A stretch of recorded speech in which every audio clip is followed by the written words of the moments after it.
De volta com o Jornal da Correio, agora são 7h36. Vamos falar sobre finanças.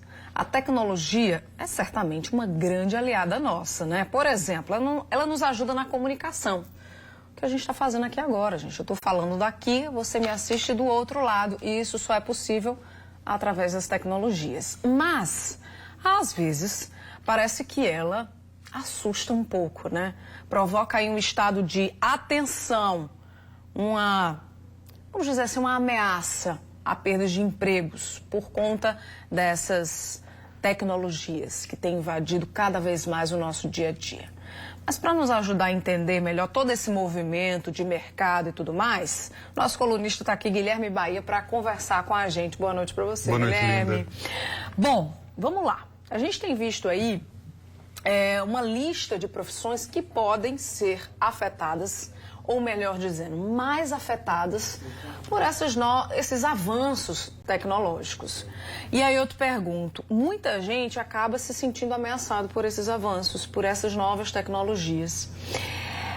É possível dizer, ou é errado dizer, que essas novas tecnologias são uma ameaça para a renda da família?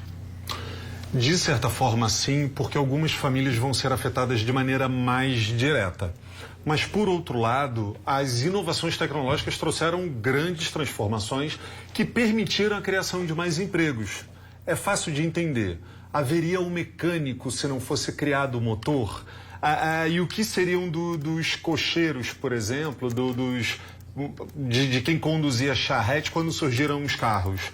Então, é importante a gente entender que a essência da nossa casa se dá através da renda. E a renda não é gerada exclusivamente pelo emprego. Você pode se tornar um profissional liberal, por exemplo. Você pode ensinar alguma coisa, você pode ser o vendedor de algo, você pode ser o prestador de serviço, sem ser necessariamente aquela pessoa dependente de um contrato formal de trabalho regido pela CLT.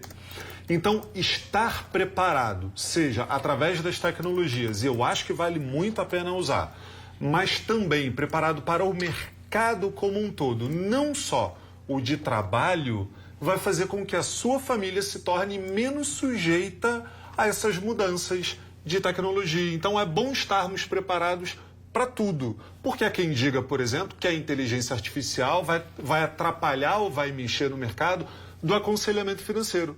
Eu acho que existem limites até onde ela pode ir e até onde o ser humano vai continuar se fazendo necessário. Entendi. Aí me diz uma coisa, nos segmentos tradicionais, vamos aqui dizer, né, indústria de calçados, por exemplo, a gente tem acompanhado o caso de uma fábrica aqui na Paraíba que está arriscando fechar, né, pelo menos aí 400, 600 postos de emprego aqui no estado, que é muita coisa.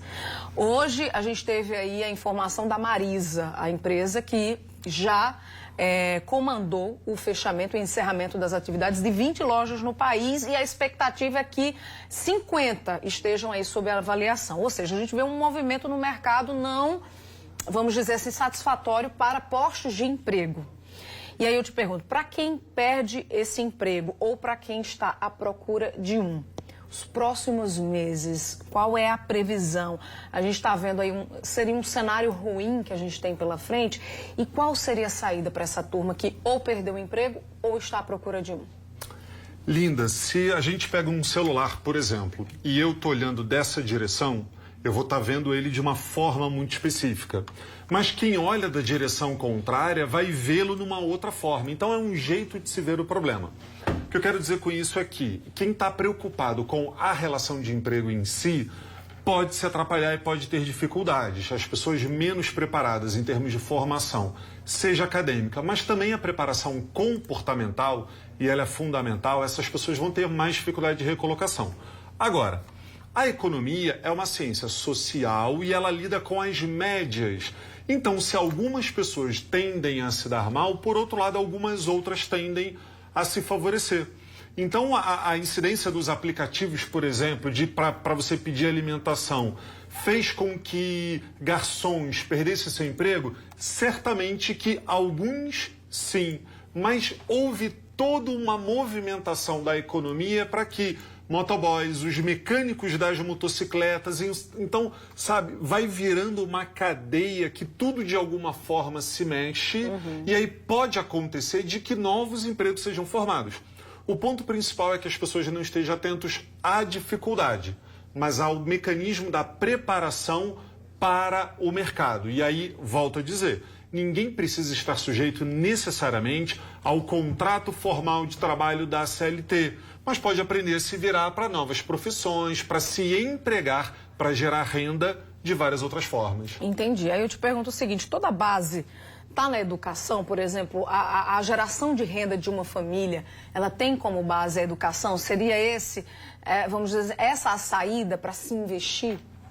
Sim, mas não talvez a educação formal.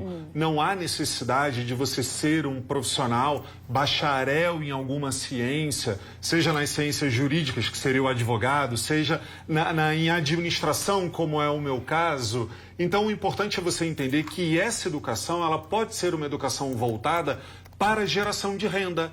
É o que a gente chama da educação profissionalizante, é da educação para o mercado de trabalho. E ela não se dá só pelo conhecimento técnico.